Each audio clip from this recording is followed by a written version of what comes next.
Small but very pocketable. Let's take a look at the Feiyu Pocket 2 from feiyutech. I know, we're all thinking it, how good can these cameras really be? But I got to say, what surprised me the most was when I think of these small pocket camera gimbal hybrids, I immediately think travel and vlogs. So to really test it out, I gave it to my friend when we were on a hiking trip, climbing up a glacier. That sounds so freaking dope. But here's the catch, he didn't know anything about filmmaking.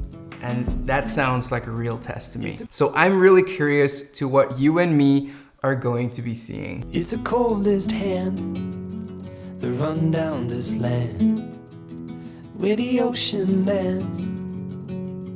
You guys wanted to know a bit more about the camera, so let's address some of your questions.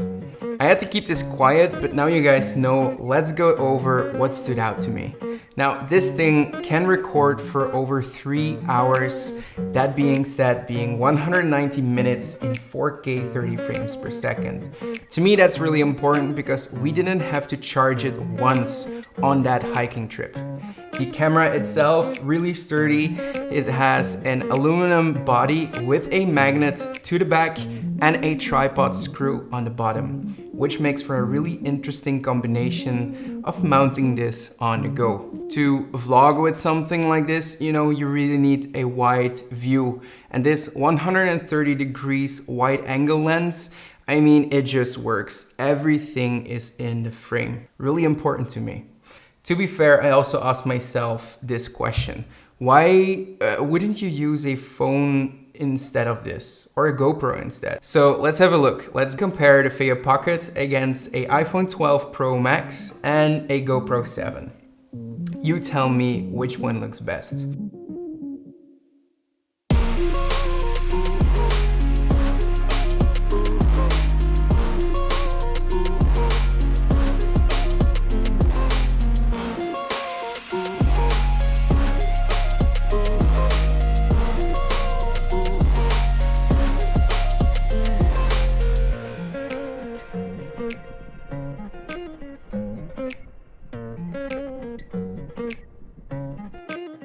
Now, if you intend to use this for vlogging, you also need to know what it sounds like. So here's me vlogging on a one wheel. Now you're hearing me out of the feiyutech Feiyu Pocket. Jeez, what a mouthful.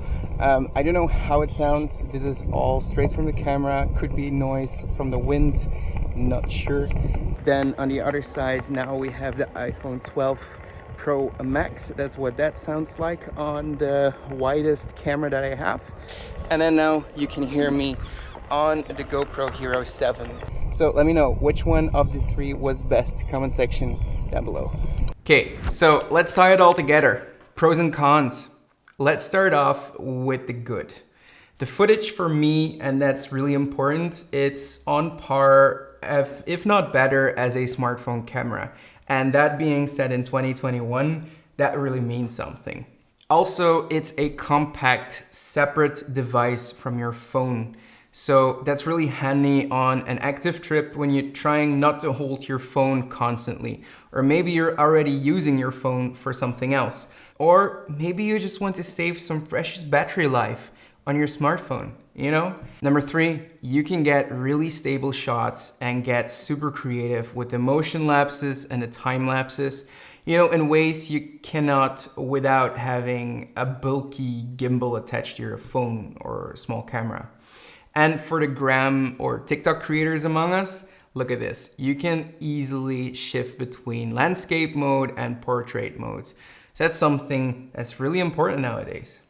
So if I do have to take like some bad points off it, for example, now I would love to switch quick around, but there's no one button that does that, at least that I know of. So actually, let me do this. So I have to swipe up, swipe right, and then is where we're going.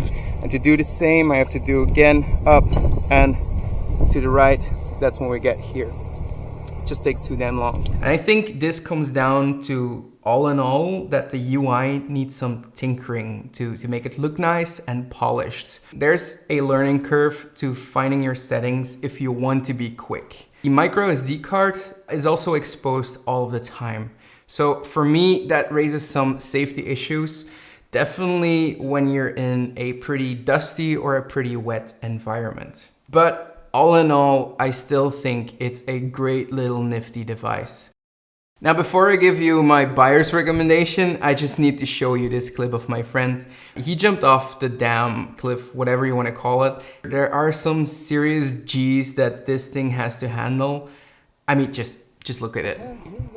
Yeah. Okay. Yep. 3, 2, 1.